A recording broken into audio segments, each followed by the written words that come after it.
here to tell you about the West Memphis 3.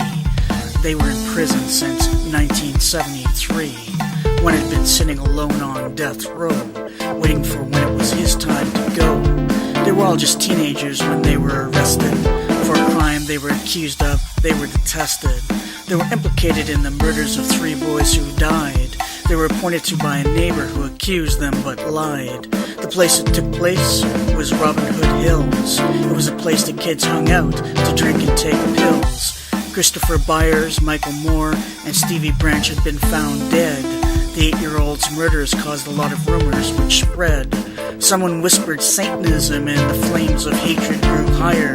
It had been a fear in the U.S., so it took little to stoke the fire. The most viable suspect was the stepfather of Christopher Byers, but as the story unfolded, it was clear that he was just one of a number of liars. The bodies were found submerged in a stream and left naked. Empty eyes stared from faces with a look that was vacant. Each were tied with each ankle, tied to each wrist, and you could see that each body felt the punch of a fist. The marks on each body testified to the beatings. Any attempts to escape would surely be defeating. Christopher Byers had been dealt with the most harm.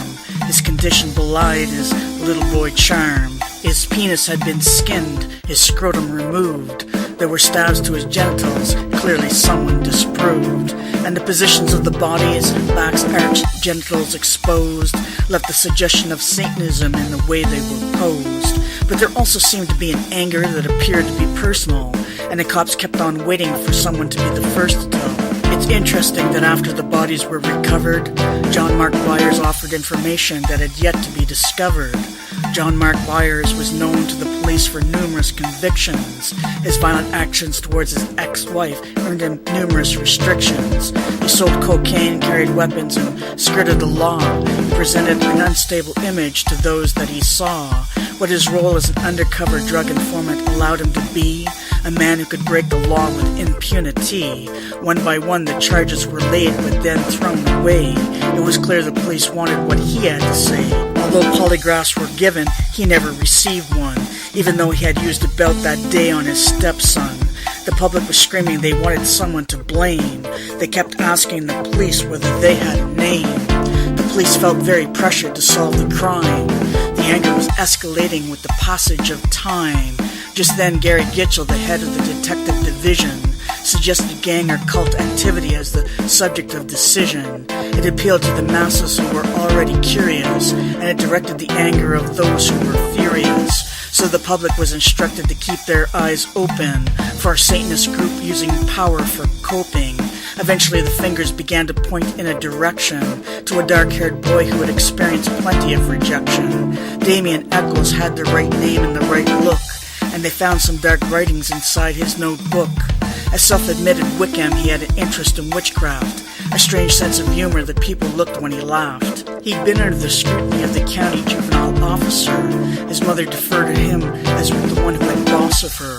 On his advice, she sent her son to the state mental hospital, but his experience there wasn't one that was very hospitable. They identified depression as one of his problems. They didn't see him as the owner of any dark cauldrons. Eventually they let him go. They didn't see him as violent. There was no law against someone choosing to be silent.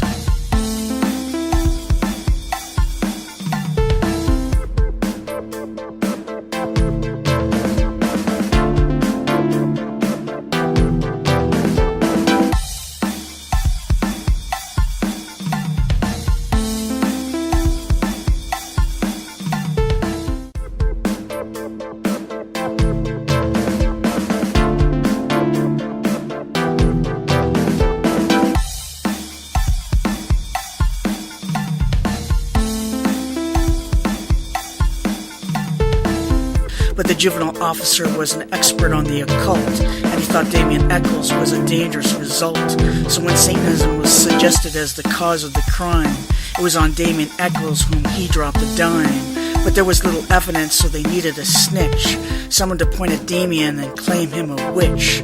They picked up a young man called Jesse Miskelly, who'd given up on an education for the sake of his telly. Jesse was borderline mentally retarded.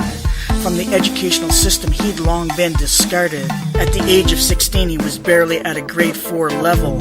He was often referred to by his teachers as a young devil. A scrapper at school, he had little sense, and some would say he seemed a bit dense. He was the perfect person to be manipulated easily. They could feed him a story that would stand up feasibly. They needed one last person that they could accuse.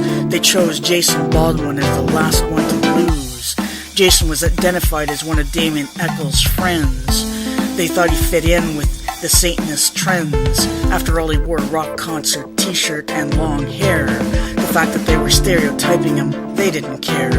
These were three poor kids who didn't fit into society's mold, and society decided that they should be sold. It's the danger of dancing to a different drummer. If you choose this, make sure that you're a fast runner, or else you can end up like the West Memphis 3, locked away forever with no chance to be free.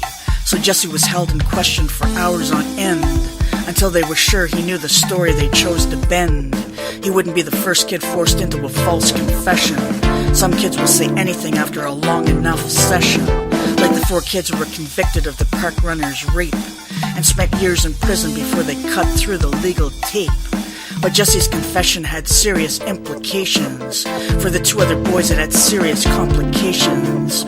So the police went out and grabbed them and locked them away. And you can be sure they weren't interested in what they had to say. So off to court they went without so much as a prayer. And as the court case unfolded, there was no one to care. The judge blocked anything the lawyers had for defense. So the court case itself was nothing more than a pretense. The fact that there was only circumstantial evidence didn't lead to any kindness or any benevolence. Out on the street, they kept interviewing John Mark Byers, who was constantly quoted as calling them liars. He yelled at them and cursed them and caused a great fuss. One wondered if his display was just to impress us. When it was suggested that one of his victims had been bitten, the fact that Byers had all of his teeth removed was not written. Every time the facts pointed to Byers as the killer, they pointed to him as if he was a pillar. And when his wife mysteriously died in her bed, they accepted his version of all that he said. To anyone with common sense, he was covering his tracks. He was spinning a story to distort the facts. And when the verdict came in, no one was surprised. With all the hate that was stirred up, they were clearly despised. Damien stood in the court as they sentenced him to die. And despite all the inconsistencies, no one would ask why.